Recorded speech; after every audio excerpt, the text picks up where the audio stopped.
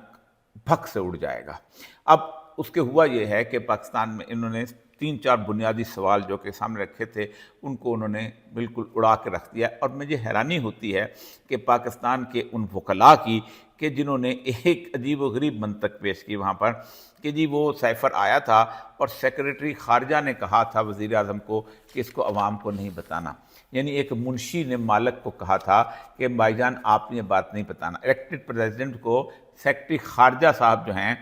22 grade کا افسر جو ہے، جس کی اپوائنٹمنٹ کا اختیار اس کے پاس ہے، جس کو اس کو نوکری سے نکالنے کا اختیار وزیر اعظم کے پاس ہے ایز اے کمپیٹنٹ اتھارٹی، جس کی پروموشن ٹرانسفر پوسٹنگ کا اختیار اس کے پاس ہے، وہ مشورہ دے رہا ہے کہ اس کو نہ دینا، اور وزیر اعظم جس کو مکمل اختیار ہے کہ یہ سائفر لیک آؤٹ کر سکتا ہے، لیک آؤٹ کیا اس کو ڈی کلاسیفائی کر سکتا ہے، تو وہ بھگ سے اڑ گیا۔ لیکن میرے پاکستان کے بہت سارے ایسے صحافی کہ جو اچانک کافی عرصے سے چلتے چلتے جو ہیں اپنا کورٹ رپورٹرز بنتے بنتے وہ اپنے آپ کو وکیل اور پتہ نہیں کیا کیا کچھ سمجھ جاتے ہیں، لاء کے بہت ماہر سمجھ جاتے ہیں، وہ بڑی مزیدار تکلیف ان کی تکلیف سے صورتحال ان کی دیکھنے والی ہوتی ہے۔ مثلا ایک صاحب نے لکھا ہے کہ یہ دیکھیں جی ضمانت کا کیس تھا، اس کے اندر اتنا کچھ ڈسکس کیوں کیا گیا؟ میں جی انہیں شاید اندازہ نہیں کہ ضمانت جب ایک دفعہ اس کی ریجیکٹ ہو جائے تو اس ضمانت کے بعد دوبارہ صفحہ مثل پر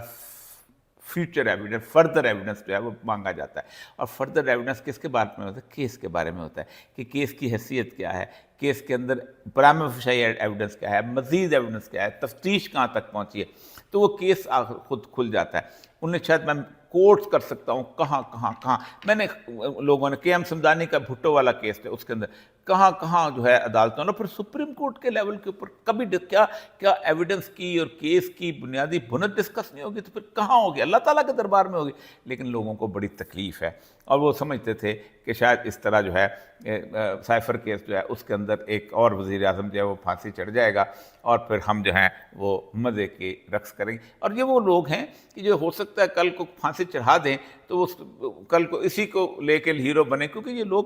پاکستان کے ساتھ ایک تماشا گھر پھونک کر تماشا دیکھنے والے لوگ ہیں۔ تو یہ تو ایک تو اس لیے ہونا تھا کیونکہ اس کی بنیاد ایک ہونی تھی۔ سائفر کو ڈی کلاسیفائی کرنے کا اختیار ہی پرائم منسٹر کے پاس ہے، نہ آرمی چیف کے پاس ہے، نہ اپنا سیکرٹری آف انفارمیشن کے پاس ہے، نہ سیکرٹری داخلہ کے پاس ہے۔ پارلیمنٹ جو ہے وہ بھی جو ہے اس نے اس کی جو ہے اس کو بحیثیت مجموعی اس کے اوتھ کے اندر ترمیم کر سکتی ہے، تب جا کے پرائم منسٹر سے یہ اختیار چھینا جا سکتا ہے کہ آپ سائفر نہیں کریں گے، ڈسکلوز آپ پہلے پارلیمنٹ میں لے کے آئیں گے۔ اور پھر میں اس کہانی میں نبی جانا، لیکن سب سے زیادہ تکلیف مجھے جلال سکندر سلطان صاحب کے فیصلے سے ہوئی ہے۔ میں نے بڑی خلوص سے نیت کے ساتھ ان کے سامنے ایک درخواست پیش کی تھی کہ جناب آپ تاریخ کا حصہ بنیں اور اس ملک کو اس کرائسس سے نکالیں، لیکن انہوں نے جو فیصلہ کیا ہے شاید پاکستان کی الیکشن کمیشنز کی پوری تاریخ میں اس سے زیادہ برا،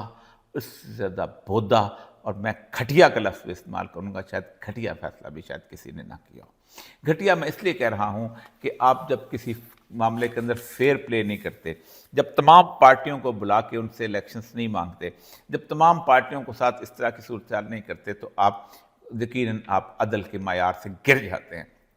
میں صرف ان کا وہ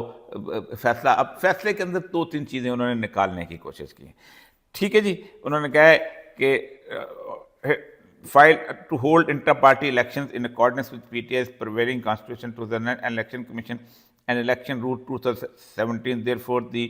certificate dated 4 December 2023 and the form 65 filed by the alleged chairman is hereby regretted and rejected accordingly۔ کہ آپ نے جو الیکشن کروائے ہیں یہ آپ کے اپنے آئین کے مطابق ٹھیک نہیں ہے، اور یہ نہیں ہے وہ نہیں۔ اس کے 2 بنیادی مقصد ہیں۔ اس وقت جو ہے اب ہوگا یہ کہ ظاہر بات ہے ایک فوج ظفر موج لوگوں کی وہ الیکشنز کے اندر حصہ لے گی اور اس کے اندر داخلے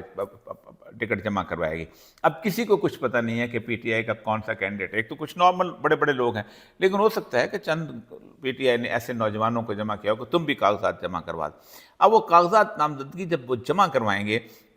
تو عین ممکن ہے، کیونکہ سکروٹنی ہوگی، سکروٹنی کے بعد فائنل لسٹ بن جائے گی، اور اس کے بعد آپ پی ٹی آئی کی ایک جو ہے وہ ایک آتی ہے کہ سیکرٹری جنرل نے یا چیئرمین نے ایشو کر دیا کہ یہ میرا کینڈیڈیٹ ہے، تو اس کو نشان مل جاتا ہے۔ پہلی بات یہ ہے کہ آپ نے نشان چھین لیا۔ نشان چھیننے کی بھی ان لوگوں کو قطعاً سمجھ، یہ جہالت کے پہاڑ ہیں۔ آپ سوچیں، میرا دوست، ہمارا بزرگ دوست حمید گل، انہوں نے نواز شریف کو اسی طرح جتانے کے لیے AIGI بنائی 1988 میں، بے نظیر کا ہوا تھا، 86 کا اس کا جلوس نکلا ہوا تھا، پاپولیرٹی تھی، بھٹو کی لیگیسی تھی۔ انہوں نے کہا اگر بھٹو کی جو تلوار ان کو مل گئی نشان، تو لوگ اس کو ووٹ دیں گے، کیونکہ اس کو ذوالفقار حیدری اور یہ اور وہ، ظاہر بات ہے بھٹو اس تلوار کے نشان کے ساتھ کافی آگے اس کا پاپولر ہوا تھا، تو انہوں نے تلوار کا نشان لے لیا اور بے نظیر کو تیر کا نشان دے دیا، اور پھر بھی ان کے منہ پہ ذلت کے جوتے پڑے۔ نواز شریف کو انہوں نے IGI دی، پیسے دیے، فنڈنگ دی، انتظامی سپورٹ دی، اس کی 51 سیٹیں تھیں اور بے نظیر کی 82 سیٹیں اس کے اندر آئیں، اور پھر انہوں نے آنکھیں نیچی کرتے اس کے سامنے بیٹھ کے انہوں نے اسے وزارت عظمیٰ کا حلف دلوایا۔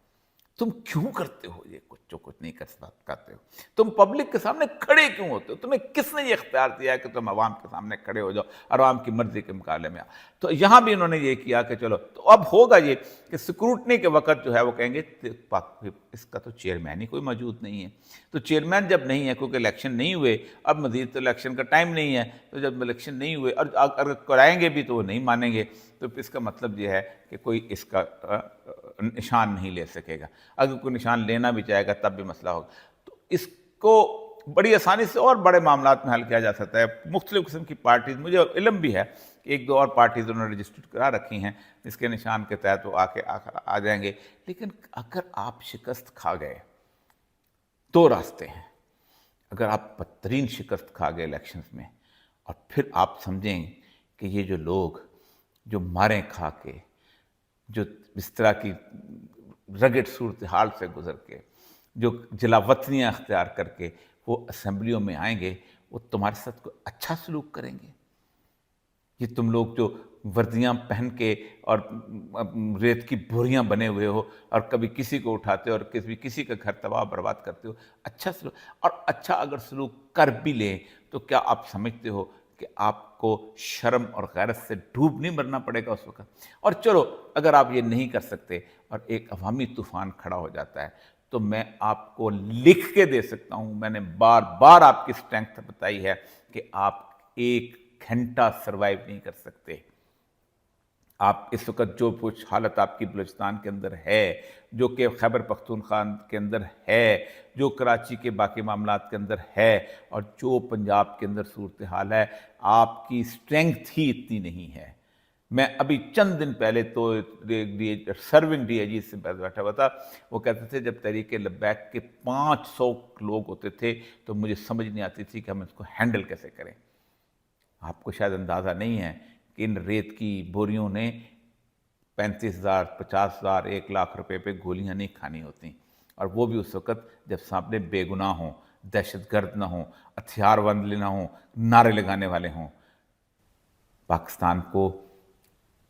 اس بدامنی سے، اس بے یقینی سے اور اس خوف کی فضا سے بچا لیجئے۔ سکندر سلطان صاحب، آپ تو یہ کام نہ کر سکے، اللہ تعالیٰ آپ پہ رحم کرے۔ آپ کر جاتے تو آپ کے خلاف ان کے پاس جو بھی ایویڈنس تھا،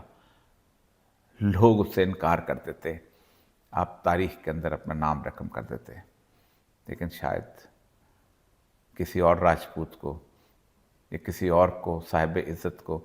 اللہ نے یہ فخر دینا ہے۔ اجازت دیجیے، اللہ نے کے بعد وآخر دعوانا الحمدللہ رب العالمین۔